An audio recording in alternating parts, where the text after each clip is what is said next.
যাদের আলু এখনো রয়ে গেছে তাদের মাথায় ঝুলছে খাঁড়া, অর্থাৎ 2 দিনব্যাপী ঝড় বৃষ্টির পূর্বাভাস।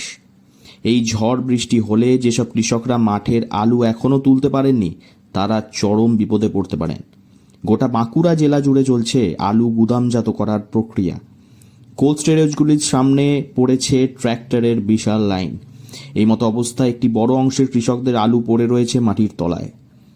সেই কারণেই আগাম কৃষি দফতরের তরফ থেকে বাঁকুড়ার জঙ্গলমহলে সচেতনতা সম্প্রচার। ও 22শে মার্চ বাঁকুড়া জেলার বিস্তীর্ণ এলাকা সহ ঝাড়গ্রাম যথেষ্ট ক্ষয়ক্ষতির সম্ভাবনা রয়েছে, তাই যথাসম্ভব তাড়াতাড়ি তুলে নিয়ে গুদামজাত করার ব্যবস্থা গ্রহণ করুন।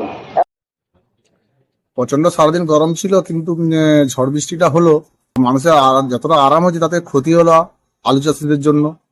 অনেক পদে তাদের ক্ষতি হলো। আলু চাষের দিকে মোটামুটি ভালো চাষ ভালোভাবেই হয়। ক্ষতি হলো বলে চাষিরা মাঠে আলু জড়ো করে রেখেছে, সেগুলো তুলতে পারলো না। আলু তুলে গুদামজাত করার উপদেশ কৃষি দফতরের। একদিকে পড়ছে আলুর দাম, এবছর আলু চাষ হয়েছে দেদার, তার মধ্যে একসময় আলুর দাম নেমেছিল 5 টাকা প্রতি কেজিতে।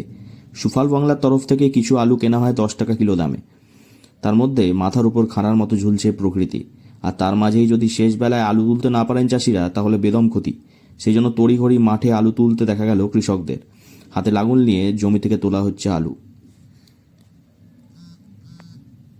এই বছর বিঘার পর বিঘা জমিতে শুধু আলু আর আলু, দাম নেমেছিল 5 টাকা প্রতি কেজিতে। সুফল বাংলার মাধ্যমে আলু চাষে বিক্রি করে 10 টাকা প্রতি কেজিতে উপার্জন করা হয়েছে, কিন্তু অধিকাংশেরই দ্বারস্থ হতে হচ্ছে কোল্ড স্টোরেজের সামনে। তার মধ্যে এখনো পর্যন্ত মাঠের আলু ঘরে তুলতে পারেনি বহু চাষি, আর তার মধ্যেই দেদার বৃষ্টির সম্ভাবনা। মাটির আলু মাটিতেই কি তাহলে রয়ে গেল? সেই উত্তর খুঁজে বেড়াচ্ছে বাঁকুড়ার কৃষকরা। বাঁকুড়া থেকে নীলাঞ্জন ব্যানার্জির রিপোর্ট, লোকাল 18 বাংলা।